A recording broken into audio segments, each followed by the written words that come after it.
Sun fading, sky gazing.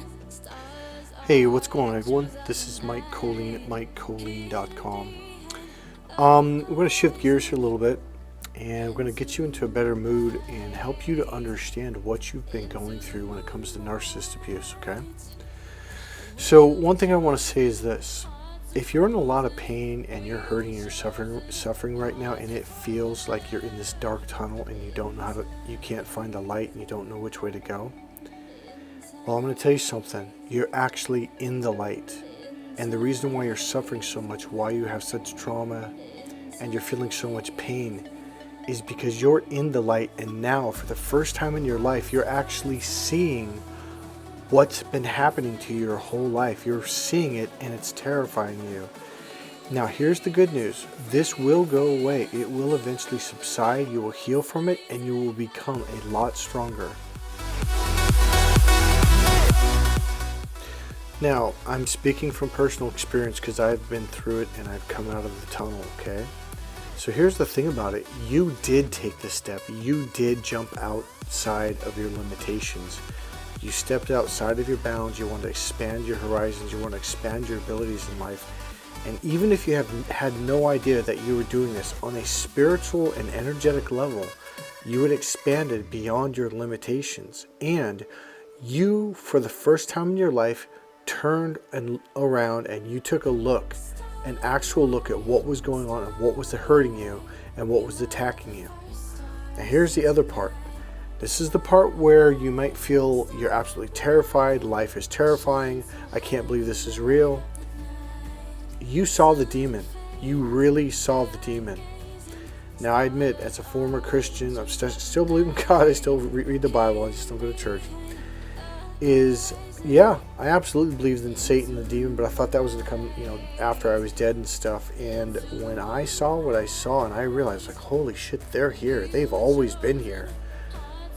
That changed me. That changed the way I looked at everything and everybody and just dealing with life. And I, for the longest time, I was like, how do I deal with the world now? How do I deal talking to people who are worried about the newest soap opera and the newest Nicki Minaj song and all this stuff like that? They're the oblivious, the blind, and they don't even know they're blind. In fact, they're the ones telling you, oh, you're blind, oh, you're this and you're that. No, you're the one who finally stepped out and took a look at what was really going on, and now you see it.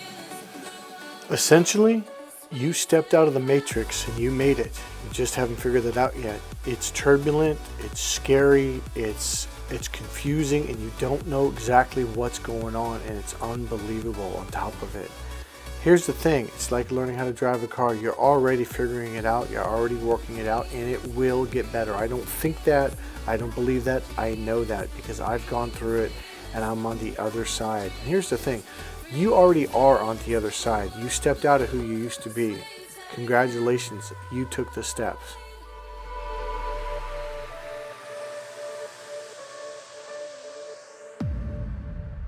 Another issue I want to talk about is probably the number one issue that for most of you has absolutely terrified you. And it's something you're probably either went through or you're in the stage of, I'll never date again, I'll never get married again, I'll never fall in love again, I'll never allow myself to do that.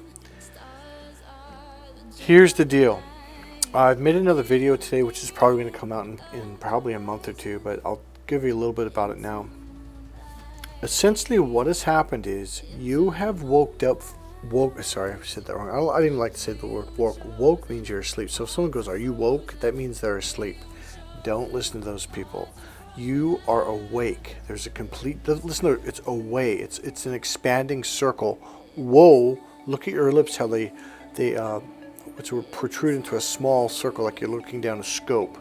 That's where they want you. They want you back in that tunnel. They want you back in that tube, in the tube of darkness. Don't go there. Alright, so everything I've been trained and everything I've practiced in is all about waking people up and opening people up, okay? So just having conversations with me, spending time with me, being around with me, this will happen to you. Alright, so here's what this is about. A lot of you are absolutely terrified of getting back into a relationship and falling in love again. Well, I'm going to give you a couple answers here, and I assure you it's going to be okay, okay? So let's start at the beginning. So essentially what happened is you just made a decision on a conscious or unconscious level or energetic level that you were done with all the lies, all the brainwashing, all the bullshit, and you wanted to see what was really going on. Well, I'm going to give you one example. We all have been brainwashed from a very, very young age. We have been given these phrases, catchphrases, and sentences, etc., that are absolutely not true at all. Okay? So one of them is opposites attract. That is absolutely not true at all. Fact. The way a narcissist sucks you in is called love bombing. Well, what's the number one tool in love bombing? It's called mirroring. Mirroring is when somebody tries to be you, like you're looking in a mirror. Okay? Why? Because we love ourselves. We fall in love with ourselves. So if we can find someone like us, boom, we fall in love. And the narcissist knows that. That's why the narcissists are constantly trying to mirror us and become us and think like us and talk like us, because they know that you will fall in love with them once they do that. So here's the deal. For narcissists, that may be true that opposites attract, because narcissists can't stand themselves. They're literally looking for someone who's the complete opposite of them, someone who's loving, nurturing, and kind, okay? The same thing you're looking for. And the fact that you've gone through narcissist abuse at this level, that shows that you are on the path to finding that person, someone who's loving, someone who's kind, someone you don't have to fix, someone you don't have to send to therapy to become a better person, someone who already is a better person.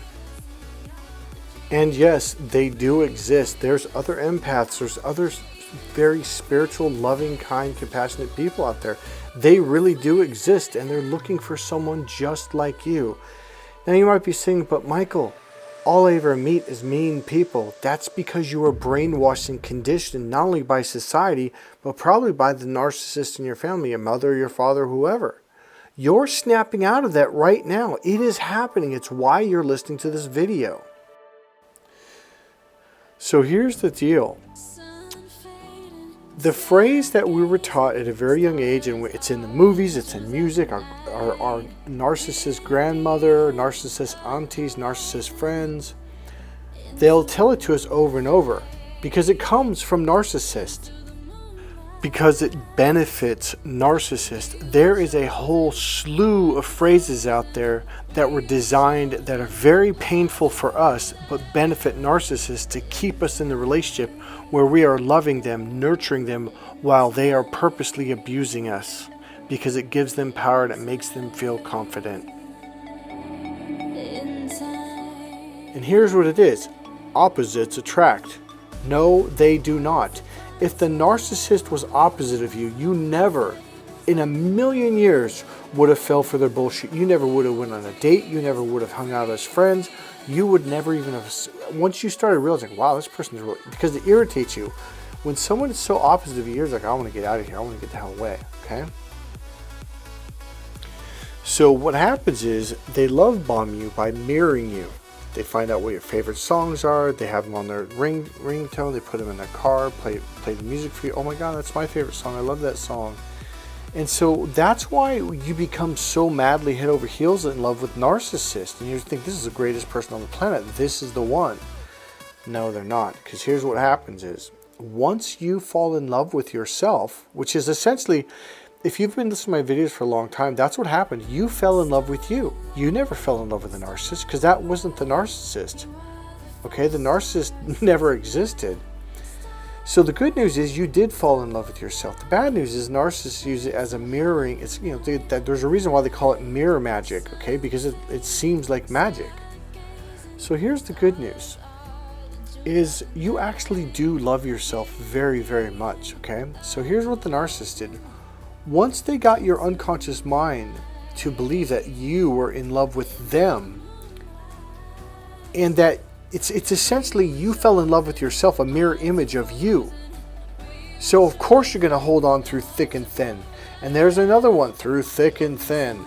Marriage was never supposed to be about one person abusing the other person while that person was loving and nurturing and caring for the other person. Because that is literally what a narcissistic relationship is like. The empath is loving, nurturing, compassionate, forgiving, supportive, giving, and all these wonderful things that make you feel good. So here you are making them feel good, while once they got past the love bombing phase, now what are they doing? They're degrading you. They're humiliating you. They're embarrassing you. They're belittling you. They're doing all these horrible things. And then what happens is you start to complain to your narcissist auntie or narcissist neighbor or narcissist pastor or narcissist pastor's wife or someone in your life who in a million years you would think that they're on your side. And they're like, well, you know, sweetie, opposites attract.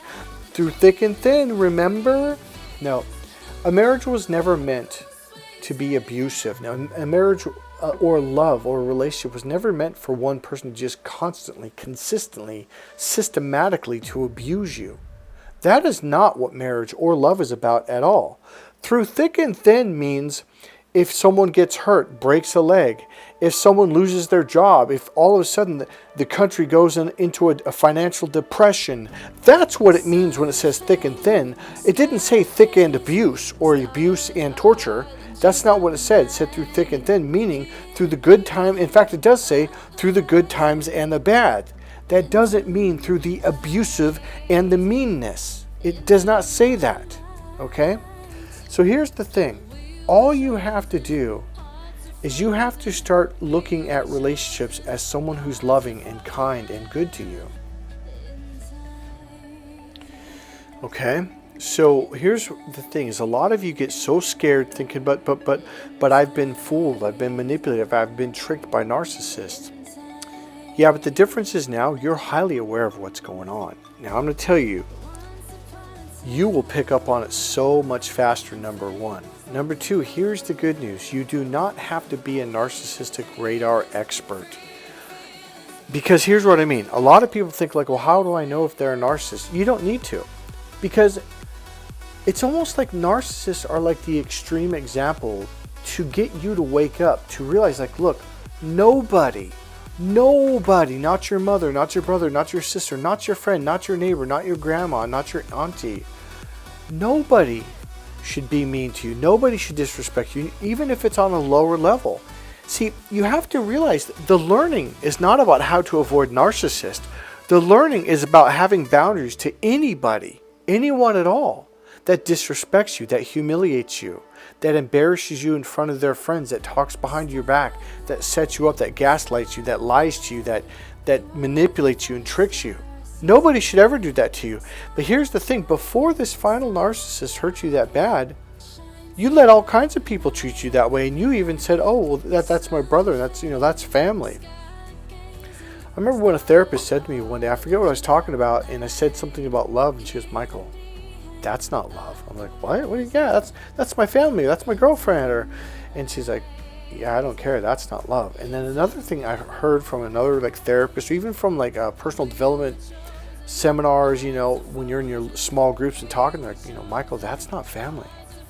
Family doesn't treat you like that.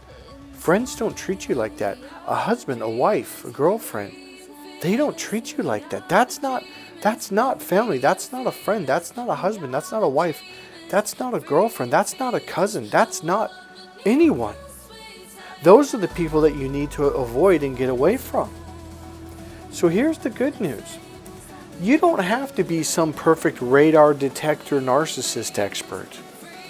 All you need to do is start respecting yourself and loving yourself. And the minute someone starts disrespecting you, don't explain to them. Don't say don't do that. Just walk and say, oh, because here's the thing you have to understand. People don't change. Now you might be going, but Michael, aren't you in the change business? Yes. People can change. And only the people who truly want to change, that put effort and time into it, those are the people that change.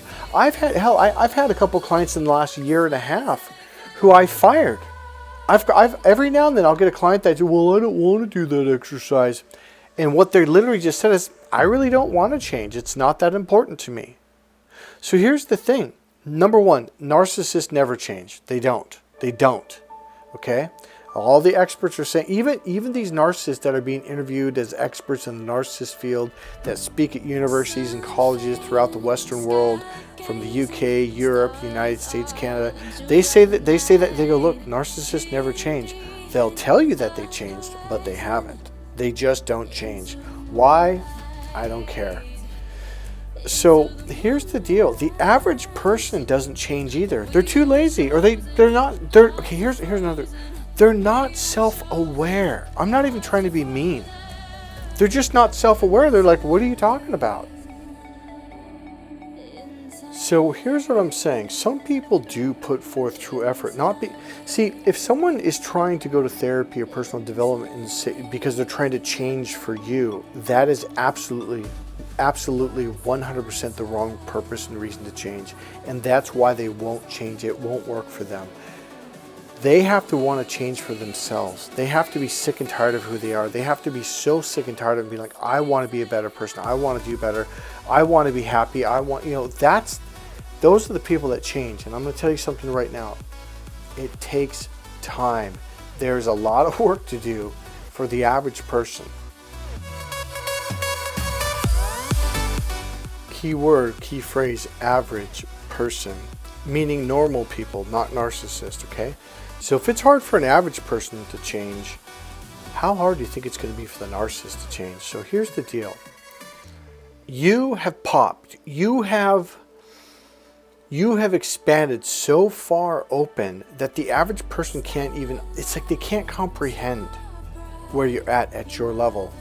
So you have, okay, this is what I'm saying. So, okay, let's say you're in a relationship with someone and you're like, but Michael, they truly love me. They really do. I bet, and you know what? I bet they do. I bet they do, and I agree with you. But they're still not changing. They're still hurting you. They're still embarrassing you. They're still gaslighting. People have bad habits. Now let's talk about these bad habits. From being mean to people. I'll get clients, and a lot of times they have no idea. Like, they're like, well, what's wrong with that? I'm like, dude, are you fucking serious? And then I'll do it to them. Like, dude, why'd you do that? I'm like, did you like that? Like, no, that was horrible. I'm like, that's exactly what you've been doing to people your whole life. They're like, oh, that. Like, it really takes an expert to help someone.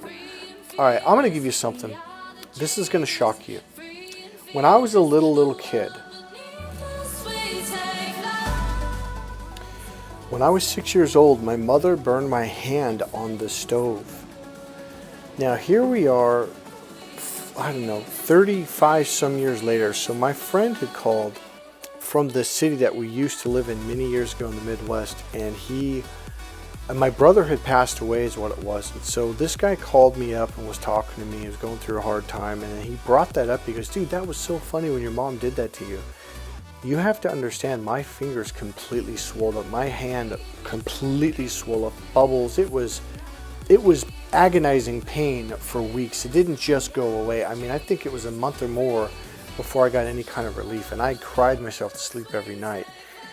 And here's the deal. Everyone laughed because my mom told everyone, oh, isn't that funny? Isn't that funny? Oh, it's funny. It's funny. And I go, dude, that wasn't funny. He goes, what are you talking about, dude? And he goes, why are you making such a big deal out of it, dude? And so here's the deal. He had 2 children, one that was 5 and one that was 7 at the time. This was, I don't know how many years ago when he called me. Now, he's a grown adult man now. He was like 51, 52 years old. And he was educated, professional, father, and he loved his children. Now, here's the deal. This is your average person. He couldn't understand that was not fucking funny at all. I literally had to go, how do I get this guy? Because all my life, whenever he'd call, he'd bring it up and, oh, that was so funny, raw. And I'm like, dude, my mother was a monster. She did horrible things to me for over a decade, until she couldn't physically do it anymore. He's, oh, Michael, you make too big a deal out of it. And I'm like, really? I go, well, you've got 2 children. I go, how about if you fly me out to stay with you guys, and then tomorrow morning, I go, we can wake your children up and burn their hands on the stove. And he got really quiet. And he goes, dude, that's not funny.